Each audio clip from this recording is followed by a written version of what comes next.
Hello guys, so malamang sa malamang nakita mo yung title at inaabangan mo yung trick kung paano mo ba talaga mapipili yung role na gusto mo lagi.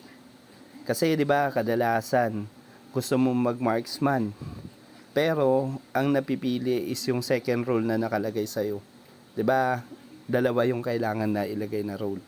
So, yun yung nagiging problema ng iba. Kaya dumadami sa mga group ngayon nagpo-post na ang dami daw nanganganswer. May mga cancer daw na Marco Polo tapos nasa Clash Lane. So tuturuan kita kung paano magkakaroon ng malaking possibility na magamit mo talaga yung role na gusto mo. Kasi ang hirap naman, 'di ba? Hirap na hirap ka na. Ang lagi napipili yung second role. And kung bakit ba ganun yung nangyayari. So kung makikita mo dito, sa haba-haba niyan, dalawa lang daw talaga kailangan yung pwede mong gamitin. Pwede mong piliin. Unless, i-click mo yung versatile, kailangan nagamit mo muna lahat para at least mapili mo yung versatile na role. So dito guys, turuan ko kayo ng basic trick na pinakamabilis para matutunan nyo kung paano siya makukuha yung gusto niya talaga. Pero bago yon, alamin muna natin kung ano ba talaga yung mga role bawat isa. So pag Clash Lane guys, Clash Lane more on warrior, tank, fighter. Ibig sabihin, kumbaga, sila yung mga nag-i-stay sa lane. Bumabasag muna ng tore, tapos nagre-response sa clash kung kinakailangan lang. Pero ang goal talaga ng Clash Lane guys is magbigay ng pressure sa Clash Lane. Sila din yung taga-depensa ng ibang lanes kung sakali na aalis yung farm lane o kaya aalis yung mid lane. Sila yung tumutulong mag-clean up nung lane na yun. Sa jungling naman guys, napaka-basic. Ito yung pinaka-pinagagawa ng lahat. Sila yung kumukuha ng buffs. Sila yung gustong mga nasa bakbakan lagi. Sila yung nag-i-invade. Sila yung kumukuha ng mga objectives. Sila yung nambubuli ng farm lane. Kumbaga, sila yung mga burst type na heroes kung saan na sa early game sobrang sakit talaga nila. Sobrang sila talaga yung bida. Pagdating naman sa mid lane guys, ang napaka-importante na maintindihan nyo, kailangan talaga dito mage. Kasi guys, kailangan meron kayong magic damage. Tapos, sa mid lane guys, kaya siya nilagay sa mid is because kailangan niya kasing umikot papunta ng Clash Lane to farm lane anytime. Kumbaga, siya yung pinakamalapit na pinakamabilis rumusponde, tumulong sa mga kakampi. Kaya siya nasa gitna. So kapag kailangan ng tulong sa farm lane, bababa siya agad. Kailangan ng tulong sa Clash Lane, aakyat siya agad. So ganun siya, kaya siya nasa gitna. So hindi siya nag-i-stay doon. Kaya nga ang requirements dito para makakuha ka ng mataas na rating is lagi kang nasa Clash, nasa 70 to 80% yata kung tama. Popost ko sa susunod na video natin yung mga requirements per lane kung paano mo makukuha yung SSS rating. Sa roaming naman guys, basically, kadalasan tank or support. Dito pumapasok yung mga healers, yung mga makukunat. And syempre, sila ay umiikot at hindi lang sila nagbe-babysit sa farm lane. Kailangan nilang umikot ng umikot at lagi silang nasa gera, nasa bakbakan, sa clash. Ganun po yung roaming. Kaya yung kadalasan yung mga nagbe-babysit ng farm lane, kadalasan mga newbie. Yan.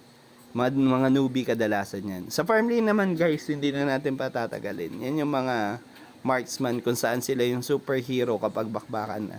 Sa late game sila yung superhero. So yun guys. So yung mga gusto ng bida, ito yun.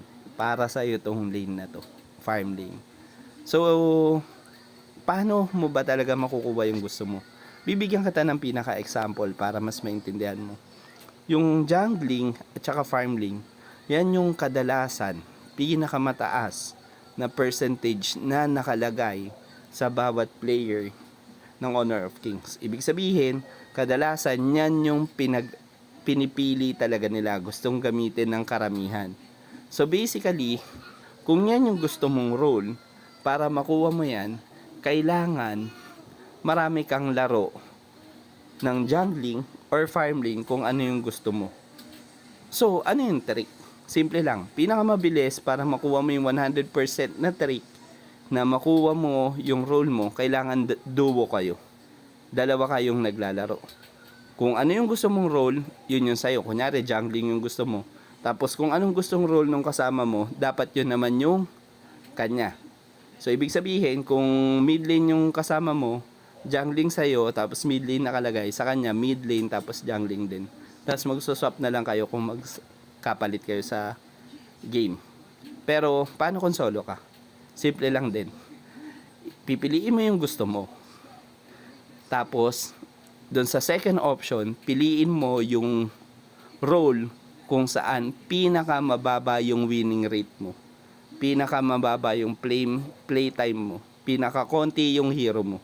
So kung gusto mo mag farm lane, tapos hindi ka naman talaga naglalaro ng mid lane kahit kailan, piliin mo farm lane tapos mid lane, napakababa nun chance na maging mid lane ka. So para mas maging clear pa, kasi baka nalilito ka. Sample naman guys, gusto mo naman mid lane ka.